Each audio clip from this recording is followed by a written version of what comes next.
targets to replace our high carbon energy with low carbon energy. In fact, as far as the coalition government is concerned, the best substitute for natural gas is natural gas, but preferably extracted from shale rather than from underground conventional reservoirs. So the best substitute for conventional natural gas is more destructive natural gas. And there's no effort whatsoever here, or indeed anywhere else, to do the thing which must be done above all others, which is to leave fossil fuel in the ground.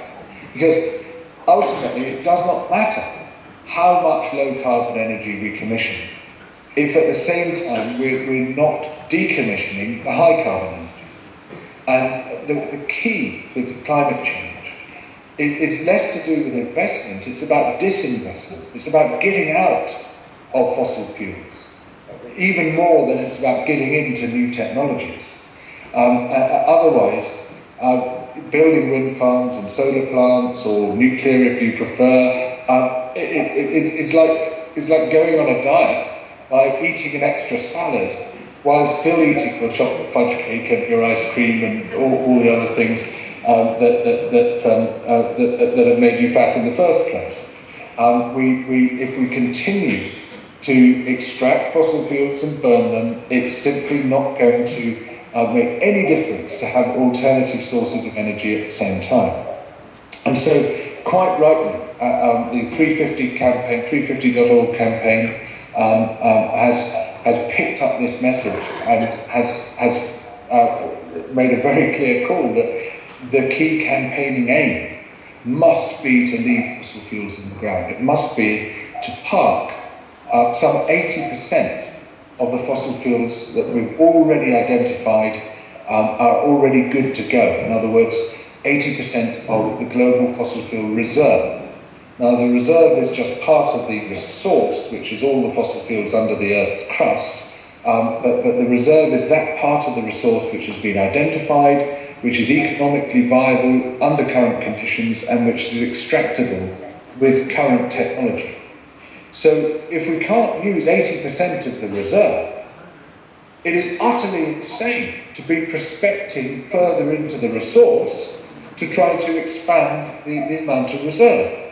But everywhere we see oil companies going to ever more remote and hazardous frontiers, whether it be the Arctic or deeper and deeper water in the Gulf of Mexico or off the coast of Brazil. We see the Japanese trying to extract methane from clathrates under the ocean floor. We see the Australian coal industry, of course, putting in great efforts to expand its reserve base. And all this is total madness. This is unburnable carbon. We cannot possibly use it and have any hope of avoiding extremely dangerous climate change. And in my view, the only reason that there has not been a global moratorium on prospecting and development of the resource, and indeed a global moratorium on the use of 80% of the reserve, is that campaign finance and lobbying and political corruption that I'm talking about. And that's where we have to work by somehow pushing back against that. Of course, we are massively outgunned. When in the run-up to Copenhagen in 2009, the Copenhagen Summit on Climate Change, a coalition of US environment groups pulled together all the funding that they could. They did a massive funding drive, and they managed to raise $22 million to lobby Congress and the White House on doing something meaningful about climate change and on taking a firm line at Copenhagen. ExxonMobil just summoned up $27 million, just like that, which represents half a day's profits. And the rest of the fossil fuel industry threw in another $150 million to create a pushback against what the environment groups were calling for. And of course, they were just hugely outgunned. So the only thing we have on our side, and that we have to mobilise as effectively as we possibly can, is numbers of people. Because, yes, they have Ian Plimer, they have Andrew Bolt, They have a number of similarly unscrupulous operators around the world, but they are very, very small in number. And there's a large number of people who have passively accepted their deceptive narrative, which is anti-scientific and maintains, despite this huge weight of evidence, that climate change is not taking place. But that is a passive acceptance, whereas there are far larger numbers of us who are prepared actively to fight against climate change. And I can't pretend that this fight is getting any easier, or that there's a great deal of optimism on the horizon at the moment. There really isn't. We're in a very difficult place indeed. But to concede the fight, to give up hope, becomes, of course, self-fulfilling. That ensures that there is absolutely no chance of slowing, let alone reversing, the trend of climate change, which we desperately need to do. It means that there is no chance of preventing 450, 500, 600, 700 parts per billion in the atmosphere, with the catastrophic impacts that is likely to have. 4, 5, 6 degrees of climate change, who knows? And the terrible effects on the natural world, be it the rainforest of the Great Barrier Reef, or the Sahel region, or indeed the Arctic, wherever you might look, and on human welfare, the huge impacts that will have, particularly on the poorest people on Earth. This is our overriding moral imperative. And while the fight is tough and the battle is a long one, and at the moment we are greatly outgunned, none of that is a reason to give up hope and to stop fighting, because to give up hope and to stop fighting is to ensure that the very, very worst will happen.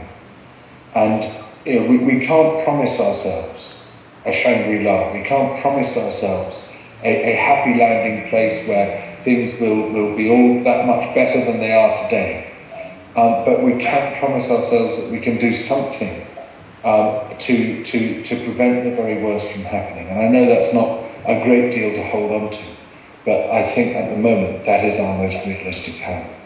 And there are things happening. There are some things happening. I mean, China, for example, which has been the great frontier of expansion for fossil fuels, partly because of our demand, and indeed I think many of the Chinese emissions should really be accounted to the nations which are consuming Chinese goods.